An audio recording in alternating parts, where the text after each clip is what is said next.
अस्सलाम वालेकुम नाजरीन। कल हमने यहाँ पे बात की थी कि सहाफ़ी एजाज़ सैयद ने रिपोर्ट किया है अपने वीलॉग के अंदर। उन्होंने बताई, ये ख़बर दी थी कि जो अतर मिन्नुल्लाह साहब थे वो इमरान खान साहब के दोस्त रहे हैं, और जब वो वज़ीर आज़म थे और ये चीफ़ जस्टिस है तो तब भी इनकी फ़ोन के ऊपर बात होती थी। ये उनकी स्टोरी थी। फिर कुछ ऐसा नजम सेठी साहब ने भी किया, बताया, एक दो और लोगों ने भी खबर दी। तो आज सुना यह है कि जब अतर मिन्नुल्लाह साहब अदालत के अंदर आए हैं तो उन्होंने ये जो ARY को बंद किया गया हुआ है उसके ऊपर कार्रवाई समात थी, तो वहाँ पे उन्होंने कुछ इसका इजहार किया, कुछ गिले शिकवे किए कि जी 3 मोतबर सहाफ़ियों ने ये ख़बर दी है, अगर आपके पास कोई ऐसी खबर आई थी तो मुझे बता देते, वजाहत ले लेते, लेकिन इस तरह मतलब बात नहीं करनी चाहिए थी। तो बात यह है कि जब सहाफ़ी के पास ख़बर आती है तो वो तो ख़बर मतलब दे देते हैं, और ज़ाहिर है चीफ़ जस्टिस जो होता है या जो भी जज है उसके बारे में ये होता है कि प्रोटोकॉल में कि शायद आप उनसे नहीं पूछ सकते हैं। क्योंकि मुझे याद है कि अहमद नूरानी ने एक दफ़ा एक स्टोरी की थी जब वो व्हाट्सएप के ऊपर GIT बनी थी, तो उन्होंने स्टोरी करने के लिए कि पूछने के लिए कि वाकई क्या ऐसा हुआ है कि आपने भेजा है SCCP को या ISI को या दूसरे NAP के अदारों को कि ये बंदा हमें चाहिए। तो उन्होंने जज साहब के घर पे कॉल की, रजिस्ट्रार के ज़रिए भी रब्ता करने की कोशिश की, लेकिन कोई जवाब नहीं दिया गया। कहा गया कि जी ये आप किसी खबर के लिए किसी जज से कांटेक्ट नहीं कर सकते। और फिर जब खबर आ गई तो उन पर तौहीन अदालत का लगा देगा कि जी आपने जज के बारे में ऐसी खबर कैसे दे दी। तो अतर मिन्नुल्लाह साहब ने भी आज जो ये एक शिकवा किया कि 3 मोतबर जजों ने, जो 3 मोतबर सहाफ़ियों ने जो बहुत अच्छी रिपोर्टिंग करते हैं, उन्होंने ये ख़बर दी है तो ये नहीं देनी चाहिए थी फ़ोन कॉल्स वगैरह की। तो मेरा ख्याल है कि शायद अब उनकी तरफ से तरदीद आ गई है, और एजाज़ सैयद भी अब अपनी ख़बर पे अगर स्टैंड करते हैं तो वो कुछ ना कुछ सबूत या कुछ चीज़ें उनके पास होंगी, क्योंकि एजाज़ का माजी हमारे सामने कि उन्होंने कभी कोई ऐसी खबर नहीं दी कि जिनके उनके पास सबूत ना हो। और ये तो बहुत बड़ी खबर थी कि आप इस्लामाबाद हाई कोर्ट के एक चीफ जस्टिस के बारे में ऐसी बात कर रहे हैं। और अब एक और केस इनकी अदालत में, तो फिर आज पैमरा का था, तो उसमें उन्होंने कहा जी देखें काशिफ अब्बासी साहब यहाँ बैठे, ये भी हम पे बहुत तनकीद करते हैं, हमने तो अपना काम करना है, हमने आईन और कानून के मुताबिक चलना। दरअसल मसला ये है कि जो अतर मिन्नुल्लाह साहब है, हो सकता है कि तौहीन अदालत के कानून के ऊपर यकीन ना रखते हों, लेकिन इस्लाम यही सुप्रीम कोर्ट था जहाँ से दूसरे जो जमातों के लोग हैं वो इसके ऊपर नाअहल हुए हैं। यूसुफ रज़ा गिलानी जो थे सिटिंग PM थे, और उनको उस वक्त सज़ा दी गई थी कि जब तक अदालत नहीं एडजर्न करती उस वक्त तक आपको सज़ा दी जाती, और उसकी बुनियाद के ऊपर उनको उनकी प्रीमियरशिप जो थी वो ख़त्म हो गई थी। फिर इसी तरह हमें पता है कि नहाल हाशमी को भी जेल भेजा गया था, और फिर नाहल भी 5 साल के लिए। तलाल चौधरी ने माफ़ी भी मांगी, उनको माफ़ नहीं किया गया था, बल्कि ये तलाल चौधरी ने उस दिन खानज़ादा के प्रोग्राम में बैठे हुए कहा था कि जो उस वक्त चीफ जस्टिस है साकिब निसार, उन्होंने मुझे कहा कि अगर आप मरियम नवाज़ और नवाज शरीफ के खिलाफ बयान दे देंगे तो हम आपके खिलाफ केस ख़त्म कर दें। तो उन्होंने कहा वो मेरे लीडर है, मैं तो उनके खिलाफ नहीं दे सकता। तो फिर साकिब निसार जो कि पहले कार्रवाई को शायद मौखर करने चाह रहे थे या कुछ माफ़ी की तजाद, फिर उसके बाद उन्होंने कहा कि नहीं जी ये मैंने बड़ा सख्त उनको सज़ा देनी है, बल्कि वो कह रहे थे कि उनका बस नहीं चल रहा था कि 5 के बजाय मुझे 10-15 साल जो थे नाहल करते। और उनका अभी भी कोई कमेटी बनेगी तो मैं उसमें आके बयान देने के लिए तैयार हूँ। फिर दानियाल अजीज़ को, और उन्होंने भी तनकीद की थी पानामा के फ़ैसले के ऊपर, बल्कि तलाल चौधरी ने तो बात की थी PCO जजेस के बारे में, और उन्होंने कहा भी कि आप सियाको सवाक से हट के देख रहे हैं। और इमरान खान ने भी ये कहा कि जी मैंने तो नामुनासिब अल्फाज में वापस लेता, तो उनको रायत दी जा रही है, तो जो दूसरी पार्टी का सपोर्टर वर्कर है वो रिएक्ट कर रहा है, और कुछ और लोगों को भी लग रहा है कि ये आइन और कानून के मुताबिक जो था वो उस दिन कार्रवाई नहीं हुई। जिस तरह इमरान खान साहब को कहा कि आपके फॉलोअर्स जो हैं बहुत ज़्यादा, तो आप जिस स्टेजर के लीडर आपको ऐसा बयान नहीं देना चाहिए था। तो इमरान खान की तो तारीख भरी हुई है ऐसे बयानात से। इमरान खान ने हर इदारे के ऊपर अटैक किया है। क्या उसने चीफ जस्टिस इफ्तिखार चौधरी के ऊपर इल्ज़ाम नहीं लगाया था कि मुझे धांधली करवा के इन्होंने हरवाया है? क्या उन्होंने साकिब निसार जब चीफ जस्टिस बनकर उन्होंने कहा नहीं था कि नवाज शरीफ का अपना बंदा आ गया है? और क्या उन्होंने और दूसरी अदालतों जब उनका आइन शिकनी का फ़ैसला आया था और जिस दिन वोटिंग नहीं कराई जा रही थी और रात को अदालतें खुल रही थी, तो क्या उन्होंने अदालतों को रात 12 बजे खुलने का ताने नहीं दिए थे? क्या वो सिपा सलार को मीर जाफ़र मीर सादिक नहीं कहते रहे? क्या वो न्यूट्रल को जानवर नहीं कहते रहे हैं? तो इमरान खान की तो तारीख भरी हुई है कि वो सिविल सर्वेंट्स को धमकियां लगाते रहे हैं, PTV के ऊपर उन्होंने हमला किया है, पार्लियामेंट के ऊपर उन्होंने हमला किया है।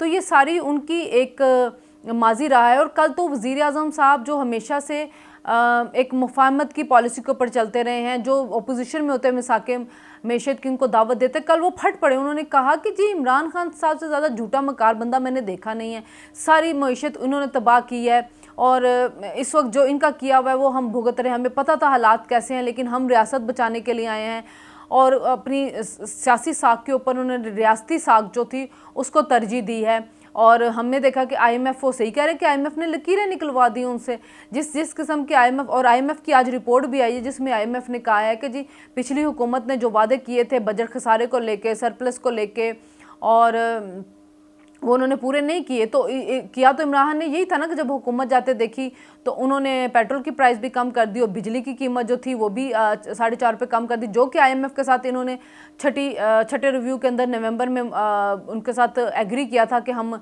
बिजली की बिल भी कीमतें भी बढ़ाएंगे और हम पेट्रोल की कीमतें भी बढ़ाएंगे, 30 रुपये लेवी और सारा कुछ। लेकिन उस वक्त जाते हुए देख रहे थे कि हम जा रहे हैं, तो उन्होंने मुश्किलात पैदा करने के लिए अगली हुकूमत के लिए लैंड माइन्स बिछाने के लिए ये सारे इकदाम किए, जो कि आज इस हुकूमत को भुगतने पड़ रहे हैं। तो कल वज़ीर आज़म साहब का जो टोन थी वो ऐसे बात करते नहीं हैं, लेकिन चूंकि हालात ऐसे हो चुके हैं मुल्क के कि हर चीज़ का इल्ज़ाम उनके ऊपर आ रहा है, तो उनको भी बताना पड़ रहा है आवाम को कि भाई सब कसूर हमारा नहीं है। हम वो मुल्क जो जिसके बारे में ये कहा जा रहा है कि डिफ़ॉल्ट हो जाएगा, श्रीलंका बन जाएगा, इमरान खुद कहते थे ये श्रीलंका बन जाएगा, हमारे असासे हमसे छीन लिए जाएंगे। अब उनको शायद फ़िक्र ये लग गई है कि मुल्क श्रीलंका नहीं बन रहा या हमारे असासे महफूज हो गए हैं, तो फ्रस्ट्रेट हुए। मैं कल भी वो नाम ले लीजिए, 4 लोग हैं, मुझे उन्हें नाहल करने का प्लान बनाया है, मैंने वीडियो रिकॉर्ड कर लिया, मैं उसके अंदर उनके नाम दे दूंगा, फिर मुझे दीवार के साथ लगाया जा रहा है, मुझे दीवार के साथ मत लगाए, मैं तो अभी सब्र कर रहा हूँ, मैं तो मुल्क की मैशत को देखते हुए जो है वो कुछ सियासत नहीं कर रहा हूँ, वरना मैं तो इस्लामाबाद को चाहती से बंद कर। तो 25 मई को भी आपने कोशिश करके देख लिया था, जो आप इस्लामाबाद बंद करने के लिए आ रहे थे, और फिर सब ने देखा था कि कैसे आप वहाँ से भागे थे। तो उस वक्त भी आप धरना ही देने आ रहे थे ना कि जब तक इलेक्शन की डेट अनाउंस नहीं होगी तो मैं यहाँ से जाऊँगा नहीं, लेकिन फिर आप वहाँ से सुबह सुबह तकरीर करके भाग गए। तो अभी भी आप यही एक धमकियाँ दे रहे हैं, बजाय इसके कि सलाबजदगान के पास जाएं, उनकी जाके आप कोई इमदाद वगैरह करें, आप ये काम कर रहे हैं कि नहीं मैं यहाँ पे सियासत ही करूँगा। और सियासत क्या है कि जी तोशाहाना केस चल रहा है, ममनुआ फंडिंग का केस चल रहा है, बल्कि ममनुआ फंडिंग में मज़ीद इंकशाफात में कि 2 और अकाउंट सामने आए जिनमें लाखों रुपए की ट्रांजैक्शन हुई है, और वो आए हैं पैसे और निकाले गए, और इमरान खान के कहने पे वो ज़ाती अकाउंट बनाए गए हैं, वो वुटन क्रिकेट लिमिटेड से भी इसमें पैसे आए हैं। तो FIA जैसे जैसे तहकीकात करती जा रही है वैसे वैसे नए नए इंकशाफात होते जा रहे हैं। अरबों रुपया है, अरबों रुपया जिनका हिसाब इमरान साहब ने देना है। अब वो कल भी कह रहे थे कि मुझे मेरी एक मैराथन से लोगों ने 5 अरब रुपया दे दिया है, तो वो 5 अरब का भी हिसाब देना पड़ जाएगा। अगर ना भी आए तो खान साहब आपके जो बुलंदबाग दावे ऐलानात हैं उसकी वजह से आपको उनका भी हिसाब देना पड़ जाएगा। फिर कल आज वीलॉग करते हुए उमर चीमा और एजाज सैयद ने कुछ और इंकशाफात किए। कल आपको याद होगा कि खान साहब से मैंने वीलॉग में बताया था कि एजाज सैयद ने सवाल किया कि क्या आपकी बीवी ने मलक रियाज से हीरे लिए थे, तो उन्होंने आगे कहा हीरे वो तो बड़े सस्ते होते हैं। तो जनाब उन्होंने बताया कि जिस वक्त ये लिए गए थे मलक रियाज से हीरे, और आपको याद होगा कि एक ऑडियो लीक भी आई थी जिसमें मलक रियाज की बेटी उनको कह रही थी कि फ़रा ने कहा कि जी वो 3 कैरेट की अंगूठी नहीं 5 कैरेट की अंगूठी हमें चाहिए, का हीरा चाहिए। तो वो जो ऑडियो थी उसका लिंक जोड़ा कि जब उस वक्त के DGIS आए थे आसू मुनीर, उन्होंने जाके इमरान साहब को कहा कि जनाब ये आपकी बीवी ने इस तरह मलक रियाज से ये रिश्वत लिए, तो उन्होंने इमरान साहब ने कहा कि मेरी बीवी बल्कि फ़रा जो है वो भी मेरी फैमिली का हिस्सा, आपने बात कैसे की, और फ़ौरन उनका ट्रांसफ़र उन्होंने करवा दिया था, उनको ISI से हटा दिया था पोस्ट से। फिर जनरल फैज़ हमीद आए और जिस तरह से उन्होंने इमरान को अकोमोडेट किया वो सबके सामने है, वो तो कोई ढकी छुपी बात ही नहीं है। तो उसके अलावा एक और कुछ अफसरान ने उनको बुजदार की करप्शन के बारे में बताया, तो इमरान ने उससे भी चश्मपोशी की। तो ये जो करप्शन का नारा लगा के 90 दिन के अंदर ख़त्म करने के लिए जो हुकूमत आई थी, उन्होंने पाकिस्तान की तारीख की सबसे ज़्यादा करप्शन की है। ये आहिस्ता आहिस्ता आपके सामने सारे सबूत और चीज़ें आती जाएंगी। अभी आज भी एक स्कैंडल आया खैबर पख्तूनख्वा का, जो टेक्स्ट बुक बोर्ड के अंदर इतना बड़ा घपला हुआ है, उसकी भी डिटेल हम आपको बाद में बताएंगे।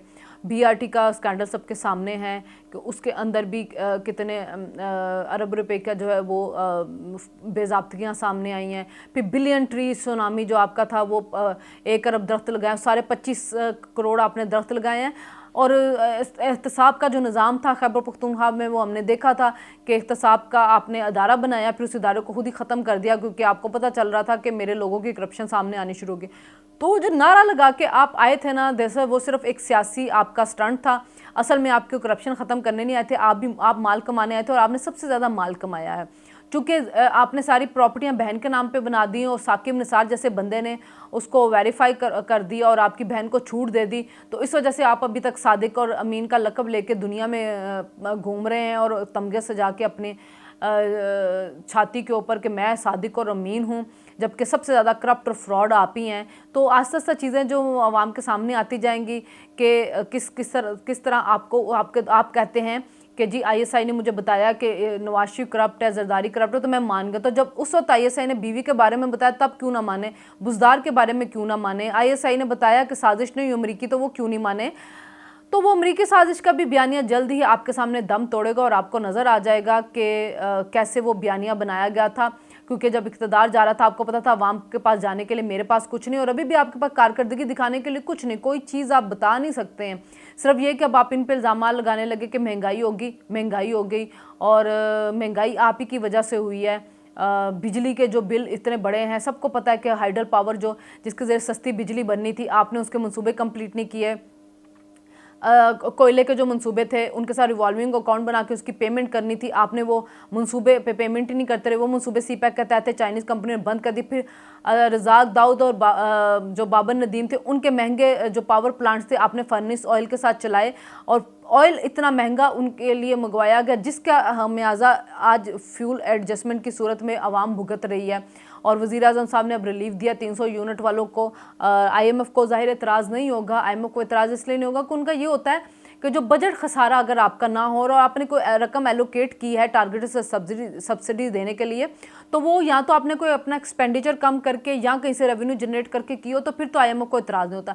लेकिन जैसे ही इमरान खान दे के गए थे, कह दिया था कि ये फंडेड और फंडेड नहीं थी और उससे कौमी खजाने को नुकसान पहुँच रहा था, तो ऐसे जो सब्सिडीज़ होती है फिर उसकी आईएमएफ मुखालफत करता है। गरीबों को देने में आईएमएफ को मसला नहीं है। अमीरों को जब आप टैक्स एमनेस्टी देते हैं या टैक्स की एग्जेम्पशन देते हैं तो आईएमएफ को उसके ऊपर एतराज़ होता है और वो अपने एतराज़ात का इजहार वक्तन फ़वक्तन करता भी रहता है। तो आगे मज़ीद जो सियासी डेवलपमेंट होगी हम ज़रूर उसके बारे में आपको आगाह करते रहेंगे। फ़िलहाल के लिए इतना ही। अल्लाह हाफ़िज़।